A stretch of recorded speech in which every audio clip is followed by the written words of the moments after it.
700 रुपए भी तो बहुत ज्यादा है ना इसके लिए। तुझे पता है शौर्य, 700,000 की टिप तो हम लोग वेटरों को दे देते हैं। दूं क्या तुझे? शौर्य, तुम जहाँ खड़े होते हो ना, बदनामी वहाँ आ ही जाती है। ये तो हमेशा पंगे रहती। वैसे दादाजी को ऐसी चीज नहीं दे सकता, लेकिन मेरी आशु की खुशी के लिए मैं ले लेता हूँ, बाद में खुद इस्तेमाल कर लूंगा।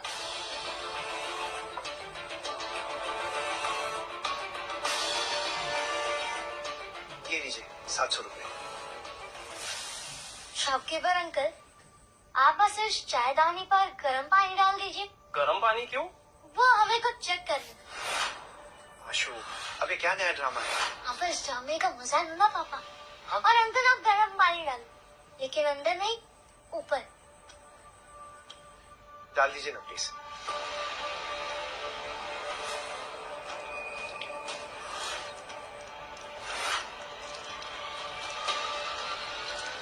अब देखना टूटेगा। देखा, अब कचरे की किस्मत में कचरा ही है।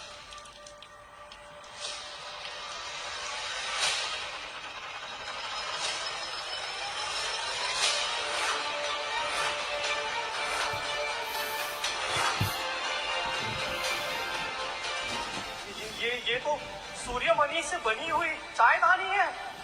मैंने ना पुरानी किताबों में पढ़ा था, ये तो द्वापर युग कारीगरों की बनाई हुई अमीर निशानी है।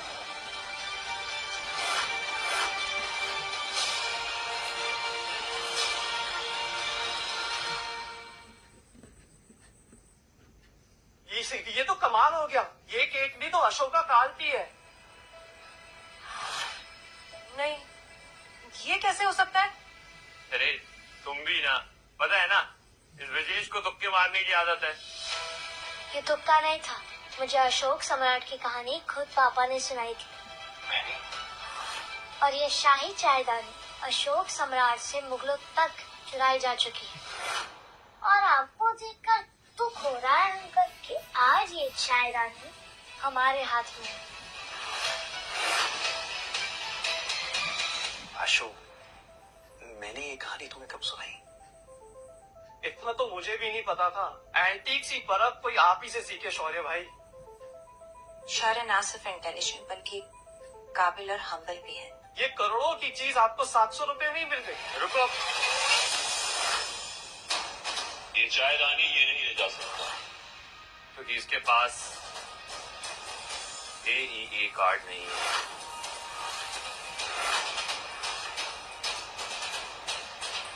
हाँ, ये नायाब केतली उसी के लायक है जो इस एंटीक को खरीद सकता है। क्या?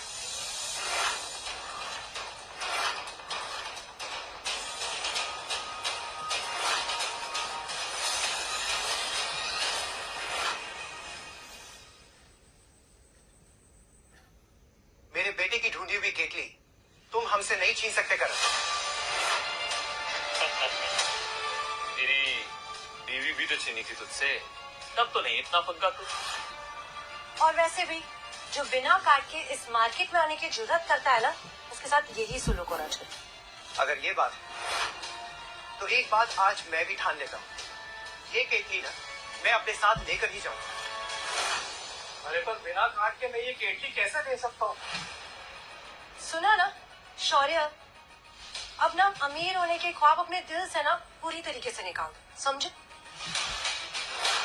और सुन, अपने 700 रुपए ले और यहाँ से निकल, क्योंकि ये एंटी खरीदने की औकात तेरी तो नहीं।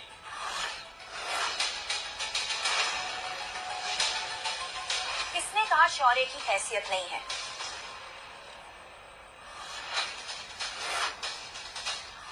किसने कहा कि मिस्टर शौर्य की हैसियत नहीं है?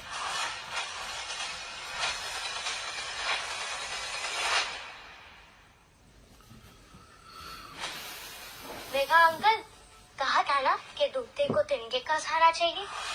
हमें तो सीधा टाइटैनिक ही मिल गया।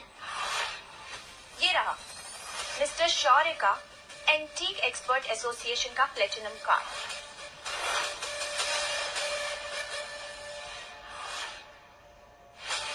शौर्य का कार्ड, वो भी एलीट कार्ड। ये कब बन गया? तुम्हारे बेकार से सवाल का जवाब देना मैं जरूरी नहीं समझती। Antique expert association elite members होंगे। मिस्टर शौर्य को एंटीक एक्सपर्ट कहना तुम्हारे औकात के बाहर है और उन्हें नकली कहना तुम्हारी हिम्मत के बाहर। ऐसे इस दुनिया में सिर्फ 10 एलीट मेंबर्स हैं। ये कार्ड नकली है, मैं नहीं मानता। एक सेकेंड, तुम क्या कहना चाहते हो? मैं फ्रॉड करने आई हूँ यहाँ पे? यस।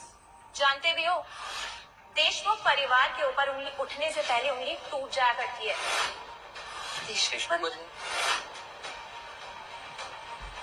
भाई अब इनका तो कार्ड भी आ गया है और 700 रुपए भी ये मुझे दे चुके हैं। तो अब देखा जाए तो ये चायदानी शौर्य भाई की है।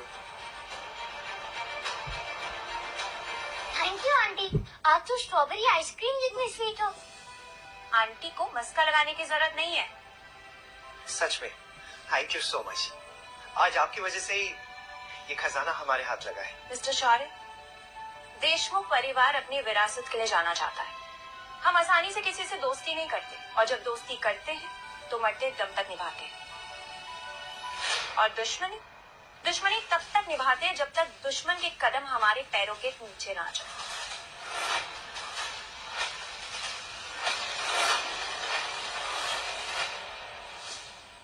अरे मैडम जी, इन्होंने तो ऐसी एक नायाब चीज ढूंढ निकाली है। आप मानेगा 20 साल के धंधे में एक ऐसे नायाब एक्सपर्ट जीनियस से आज मैं मिल रहा। और जब ये खबर बाहर फैल जाएगी ना कि देशमुख परिवार के एंटीक एक्सपर्ट ने दरबार कलेक्टेबल से एक अमर निशानी खरीदी है, तो शहर में तहर का मच जाएगा। बकवास है ये सब।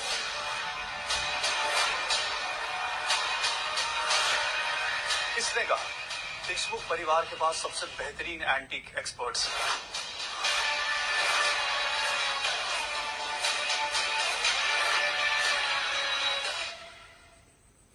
किसने कहा देशमुख परिवार के पास सबसे बेहतरीन एंटीक एक्सपर्ट्स हैं?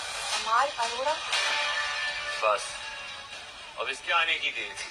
अरोड़ा फैमिली जो पीढ़ियों से एंटीक का बिजनेस कर रहे हैं, उसका एक लौता वारिस।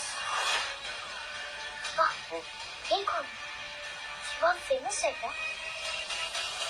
आशु, इनके बारे में तो मैंने भी बहुत सुना है। इसके साथ साथ ना इन्वेस्टमेंट्स में भी इनका बड़ा नाम है। याद आया, जब मैं 17 साल का था तब ऐसा ही एक खानदान मीडिया में बहुत मशहूर हुआ था। सरकार ने उसकी सारी प्रॉपर्टी छीन ली और उन्हें जेल में डाल दिया। उनके इकलौते बेटे ने फॉरेन इन्वेस्टमेंट्स के साथ हाथ मिलाकर देश को धोखा दिया है। शायद ये वही है। छाया देशमुख, तुम्हें याद है ना, पिछली बार मैंने तुम्हारे सारे एक्सपर्ट्स खरीद लिए थे, क्योंकि अरोड़ा फैमिली से एंटीक्स के मामले में कोई नहीं भिड़ सकता। लेकिन तुम बाज नहीं हो। शायद तुम भूल गए हो मिस्टर अमाल, मैंने तुम्हें कहा था बहुत जल्द एंटीक किंग होने का ताज अरोड़ा के सर से देशमुख के सर पे आ जाएगा। चाहे तुम मेरा कितना भी पीछा कर, लेकिन मैं हार मानने वाली नहीं हूँ, आगे बढ़ती जाऊंगी। मैं कोई 11 मुल्कों की पुलिस नहीं हूँ जो तुम्हारा पीछा कर रहा हूँ, बल्कि मैं तो तुम्हारा साया हूँ। पर तुम्हारी इस एक्सपर्ट की चॉइस को देखकर मुझे तुम्हारी समझ पर डाउट हो रहा है। देशमुख एंटीक्स की जगह कचरा उठाने लग गए। शायद इसीलिए तुम आज तक तुलजापुर वाली तकनीक को नहीं ढूंढ पाए। अरोड़ा फैमिली में तो सब लोग पढ़े लिखे हैं, तो फिर आज का न्यूज़पेपर कैसे नहीं पढ़ा उन्होंने? आज का अखबार? ऐसा क्या है आज के न्यूज़पेपर में? ये वही खानदानी तकनीक मेरे पापा ने ढूंढ कर स्ट्रॉबेरी आंटी के दादू को दी है। इस आदमी ने? तुम्हें अभी भी इन पर डाउट है? तो कर लो एंटिक्स में इनसे मुकाबला। तो कर लो मुकाबला। मुकाबला करते हैं, जो इस हॉल में सबसे महंगी पेंटिंग ढूंढेगा वो जीतेगा। बोलो, है मंजूर? मंजूर।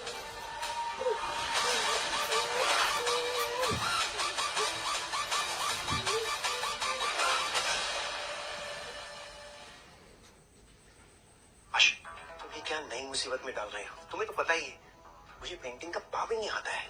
आप बस इस पाव के पर से उड़ने की सोच सब चुनाव।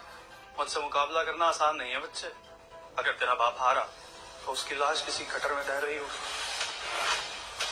देखो भाई, मुझे नहीं करना कोई मुकाबला। करना है।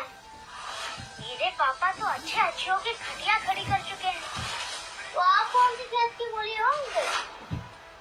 और अगर ना आप हारे तो उसी कतर में लेकर स्विमिंग मत करने लग जा। आशु मरवाओगे तुम। क्यों बिन माँ के बच्चे के सर से अब बाप का साया भी छीनना चाहते हो? देखो अभी भी वक्त है, पतली गली से निकल जाए। और अब भी नहीं निकले ना तो एम्बुलेंस में निकलोगे सीधा हॉस्पिटल। तुम देशमुख परिवार के एक्सपर्ट हो ना, मैं अरोड़ा परिवार का। तो चलो आज दोनों परिवारों की इज्जत को दांव पर लगाते हैं। जो हारा उसे पूरा स्टोर खरीद कर जीतने वाले को देना होगा। स्टोर? जो पूरे शहर को खरीदने की हैसियत रखते हैं वो इस 20 बाय 20 के स्टोर को खरीद तो आराम से सकता है।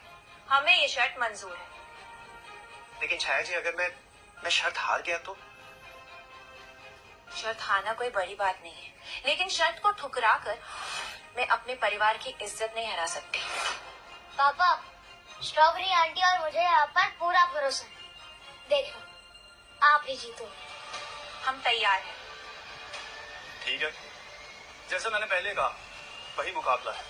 जो सबसे महंगी पेंटिंग ढूंढेगा वो जीतेगा। समझे?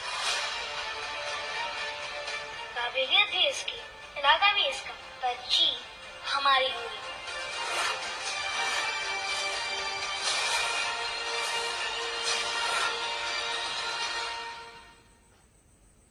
फिक्र मत करो, मेरे पापा कभी नहीं हारते।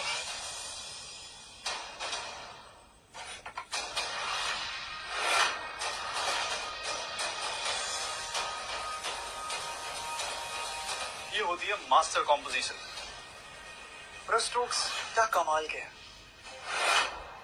ये मुगल काल की आर्ट है। ऐसी पेंटिंग मुगल काल के एक पेंटर गालिबुद्दीन बनाते थे। ये उन्हीं की पेंटिंग। कमाल है। ये हमारे दरबार कलेक्टिबल्स की शान है। ये यूनिक आइटम है। कम से कम 10 करोड़ की कीमत तो होगी इसकी। जब ये यहाँ की सबसे कीमती एंटीक है तो मुकाबला तो खत्म हो गया। शौर्य सुना, इट्स गेम ओवर। इतनी भी क्या जल्दी है? मेरे पापा ने तो अभी तक चुनना शुरू ही नहीं किया। शौर्य अब नहीं जीत पाएगा। बाकी पेंटिंग्स 20 लाख से कम की लगती है या नकली। शौर्य के पास अब जीतने का एक भी मौका नहीं। अरे अपने फादर को बोल, थकने की जरूरत नहीं है। गेम ओवर हो चुका है। That is the most expensive antique. कोई बात नहीं कर रहा।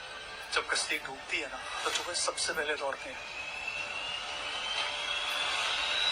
अरे जैकपॉट!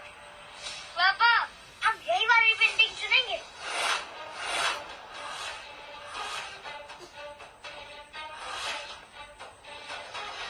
क्या कलाकारी है। आर्टिस्ट ने दिल निकाल के रख दिया। ये मेरे नजरों से कैसे छूट गई? लगता तो पूरा ओरिजिनल है। शायद पुरानी सियाही का इस्तेमाल हुआ है। ठीक है, ये सच में? एक मिनट पापा, ये लीजिए पापा, पानी पीजिए।